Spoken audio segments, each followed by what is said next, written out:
আপনারা জানলে অবাক হবেন, কিছু কিছু মানুষের বিশ্বাস অনুযায়ী মহাদেব নাকি আজও মক্কায় বন্দী। আর হাস্যকর বিষয় হলো, আমাদের সনাতনীদের মধ্যে অনেকে তা বিশ্বাস করে। একজন ঈশ্বরকে কিভাবে কেউ বন্দী করতে পারে? আর যদি এটা মিথ্যা হয়, তাহলে এই গল্প এলো কোথায় থেকে? নমস্কার, আমার ধর্মবোধ চ্যানেলে আপনাকে স্বাগতম। তাহলে চলো পুরো সত্যটা জেনে নিই। হিন্দু মতে মহাদেব হলেন আদিযোগী, মহাকাল, সর্বশক্তিমান, যিনি সময়, স্থান, মৃত্যু সব কিছুর ঊর্ধ্বে। তাকে কোনো মানুষ, কোনো ধর্ম, কোনো স্থানে বন্দী করা অসম্ভব। তাই মহাদেব মক্কায় বন্দী এই কথাটা শাস্ত্রসম্মত নয়। না বেদে আছে, না পুরাণে আছে, না কোনো প্রামাণ্য গ্রন্থে। তবে প্রচলিত এক কাহিনী অনুযায়ী বলা যায়, অসুর গুরু শুক্রাচার্য অসুরদের রক্ষা ও বংশবৃদ্ধির জন্য মহাদেবের কঠিন তপস্যা করেন।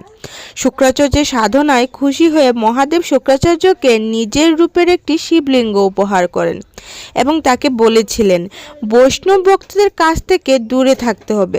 তিনি স্পষ্ট করে বলেছিলেন, যেদিন কোনো বিষ্ণু ভক্ত এই শিবলিঙ্গে গঙ্গা জল অর্পণ করবে, সেদিনে রাক্ষস বংশের সমাপ্তি হবে। বিষ্ণু ভক্তদের হাত থেকে শিবলিঙ্গ রক্ষা করতে শুক্রাচার্য ভারত তথা হিন্দুদের থেকে দূরে একটি মরুভূমিতে স্থাপন করেন এই শিবলিঙ্গ, যেটি আজ আরব দেশ নামে পরিচিত এবং যেখানে রয়েছে মক্কা ও মদিনা। এই স্থানে মহাদেবকে মক্কেশ্বর রূপে পূজা করা হতো।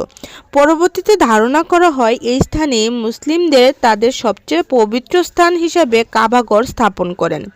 কিছু লোক বলে মক্কার কালো পাথর নাকি শিবলিঙ্গ, কিন্তু বাস্তব সত্য হলো কালো পাথর হলো ইসলাম ধর্মের পবিত্র নিদর্শন, আর শিবলিঙ্গ কোনো পাথর না। শিবলিঙ্গ হলো নিরাকার ব্রহ্মের প্রতীক। তাহলে অনেকেই প্রশ্ন হলো, মক্কায় হিন্দুদের যেতে পারে না কেন? আর এর কারণ মহাদেব না, এটা ধর্মীয় নিয়ম। মহাদেব কোনো জায়গায় বন্দী নয়, তিনি আছেন ভক্তের হৃদয়ে, ধ্যানে, নীরবতায় আর সমগ্র ব্রহ্মাণ্ডে। গুজবে নয়, শাস্ত্রে বিশ্বাস রাখুন। মহাদেব মুক্ত, মহাদেব চিরন্তর, মহাদেব সর্বত্র। হর হর মহাদেব। আপনি যদি মহাদেবকে বিশ্বাস করেন আর আপনার যদি আমার ভিডিওটি ভালো লেগে থাকে, তবে আমার চ্যানেলটি সাবস্ক্রাইব করে, লাইক, কমেন্ট, শেয়ার করে পাশে থাকবেন। আর এরকম আরও ধর্মীয় ভিডিও পেতে আমার চ্যানেলটি সাবস্ক্রাইব করে পাশে থাকুন, বেল আইকনটি চাপুন।